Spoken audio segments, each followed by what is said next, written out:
질의 시작하겠습니다. 박민 사장님, 아까 그 명품백 받았냐 아니면 그냥 놓고 갔냐 제가 여쭤봤었는데 어떻게 표현하냐에 따라 다르다라고 말씀하셨습니다. 맞죠? 예. 네, 혹시 정정하실 생각 없으십니까? 정확히 기억을 못하겠는데 뭘 어떻게 정정해야 된다는 뜻인지. 이게 사장님 청탁금지법의 적용 대상자이십니다. 만약에 사장님 댁에 누가 명품백을 사장님 표현처럼 놓고 갔습니다. 그러면 어떻게 하시겠습니까? 전화해서 돌려줍니까? 아니면 집에 보관합니까? 돌려주겠죠. 네, 당연히 그렇겠죠. 상식적으로.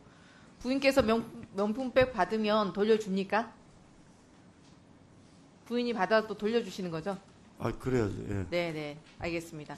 22년 9월에 디올백을 전달하자 김건희 여사가 돌려줬습니까? 안 돌려줬습니까?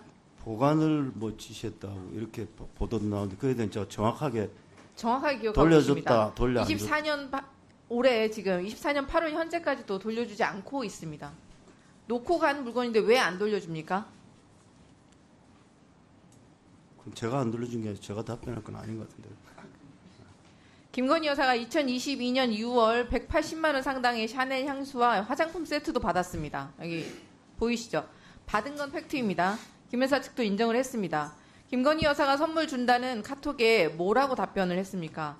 월요일 2시에 만나자고 했습니다. 여기 PPT 화면 보이시죠?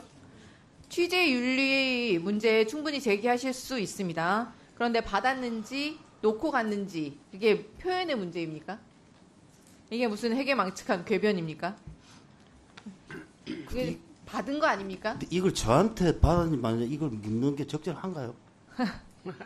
예? 이걸 아까 저한테 하셨던 대답이셔서 제가 물어보는 건데 기자 생활 하셨지 않습니까? 아니 그래서 이걸 어떻게 본인이 썼던 그 공영방송 사장님의 이런 주관적인 의견은 굉장히 중요합니다. 본인이 쓴 논평 기억하시죠? 논평. 민주당의 이재명 방탄 작전 운운하면서 민주당과 이재명 대표에 대해서 원색적인 비난을 쏟아내셨습니다. 근데 법원에서는 이재명 대표에 대한 구속영장은 기각되지 않았습니까? 제대로 된 증거 하나 없는 전원의 전원 하나로 야당 대표는 모욕을 하더니 김건희 여사는 직접 받는 영상까지 있고 2년 가까이 자기 집에서 소유했던 게 드러나기까지 했는데 이게 놓고 간 겁니까? 이게 표현의 문제라는 건 너무 말장난 아닙니까? 공영방송이 사장이 아니라 이거는 마치 대통령실 실장 같습니다. 최소한의 공정성과 중립성 반저, 내팽개쳐 그런 것이 아닌가 심히 염려가 됩니다. 김건희 여사의 수족이 되어버린 검찰마저 받았다는 사실을 부정을 못하고 감사 인사를 했다라는 해괴망측한 궤변으로 청탁이 아니다라는 뭐 달나라 같은 논리를 창조했습니다. 이래도 받은 게 아닙니까? 그래서 속아 웃을 보도들만 KBS를 통해서 전파를 타고 있습니다. 검찰이 김건희 여사에게 불려가 핸드폰까지 뺏기고 출장 황제 조사를 해준 날 KBS 뉴스나인에서 뭐라고 보도를 했습니까? 보도를 아예 안 할 수는 없으니 김건희 여사가 소환 조사 당했다며 정말 눈물 날 정도로 마사지를 해줍니다. 검찰은 김 여사가 지정한 장소로 출장을 나가서 핸드폰도 뺏겼는데 김건희 여사는 소환을 당한 겁니까? 이게 소환 당한 겁니까? 박민 사장이 취임을 하자마자 이렇게 모든 기사들이 논조가 이렇게 바뀌었다는 게 중요합니다. 앵커들까지 모두 갈아치운 이유가 드러난 것이 아닙니까? 공영방송 사장은커녕 언론인의 자격조차 없습니다. KBS의 땡윤아니 땡건이 방송에 대해서 국민의 분노를 가볍게 여기지 마시기 바랍니다. 조성은 사무처장님께 질의하겠습니다.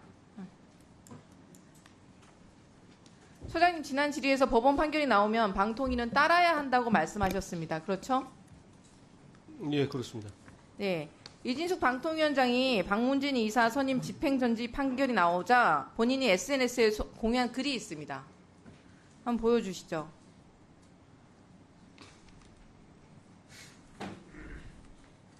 MBC를 계속 수중에 두고자 하는 좌파 진영의 총력전이 일단 성과를 거두었다. 강재원 역시 국제인권법 출신이다. 정신승리도 이런 정신승리가 없습니다. 본인이 불법적 이인구조의 의결을 강행하는 직권남용의 범죄를 저질러 놓고 법원이 철퇴를 내리니 이따위 망발을 올리는 것입니까? 뒷내용은 더 가관입니다. 법조계 작용하는 뿌리는 오래되고 깊다면서 김일성의 비밀 교시가 법조계 적화를 도모했다는 식으로 네, 1분 더 드리세요. 그러면서 뭐라고 했는지 아십니까? 대한민국이 반국가 세력의 좌경화 시도와 체제 전복 노력이 본격적으로 시작됐다. 현재 대한민국 국회 사법부 언론은 사실상 접수됐다. 법원이 좌경화되었습니까?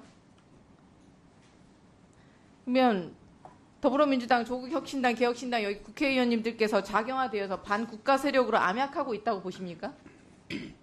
어떻게 생각하십니까? 거기에 대해서 뭐 제가 특별히 드릴 말씀은 없습니다.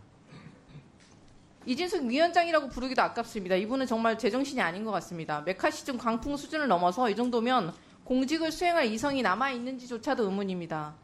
이분이 여러분들의 직속 상사가 되는 것입니다. 여러분에게 불법적인 지시를 내리고 방통위를 정말 뿌리까지 망가뜨릴 것입니다. 저 또한 지금까지 방통위 강하게 비판하고 있지만 방통위를 위해서 헌신해온 공직자들까지 법의 심판대 위에 서게 되지 않기를 간절히 바랍니다. 네, 이상입니다.